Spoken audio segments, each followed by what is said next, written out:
একটা বিষয় আমার যে মানে মন ছেয়ে গেছে, উনি খুব শালীন ছিলেন। ঠিক আছে, উনার শালীনতা সবাই মনে রাখবে, উনাকে মনে রাখবে সবাই উনার শালীনতার জন্য। আর উনি যা আমাদের জন্য যতটুকু যা মানে দেশের জন্য। আসছি আমি যশোর জেলা বাগারপাড়া থানা 2 নম্বর বন্ধুবিল ইউনিয়ন বিএনপির সভাপতি। আমার নাম মোহাম্মদ মনিরুজ্জামান তপন। আমরা আমাদের প্রিয় নেত্রী দেশ খালেদা জিয়া এই মৃত্যুতে আমরা অত্যন্ত শোকাহত এবং আমাদের পরিবারকে সারা বিশ্বের যত অঞ্চলে এই বিএনপিকে সমর্থন করে তারা সবাই শোকাহত। আমরা তারই বৃদ্ধি আত্মার মাত্রাত কামনা করি। সাথে সাথে আজকে তার যে নামাজে জানাজা ছিল, আমরা শুধু যশোর থেকে আমরা তার নামাজে জানাজায় অংশগ্রহণ করার জন্য এসেছি। আমাদের প্রাণের টানে, আমাদের নেত্রীর টানে, নেত্রী ভালোবাসার টানে আমরা আসছি।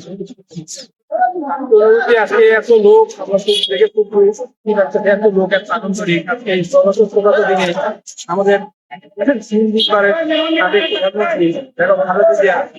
জানাজা পুরা খুব শিক্ষিত মনটা ভরে গেল। তাহলে এটাকে জানার ঠিক আছে আপনার ছেড়ে থেকে আল্লাহ ধরতে দেওয়ার প্রফিট জানো।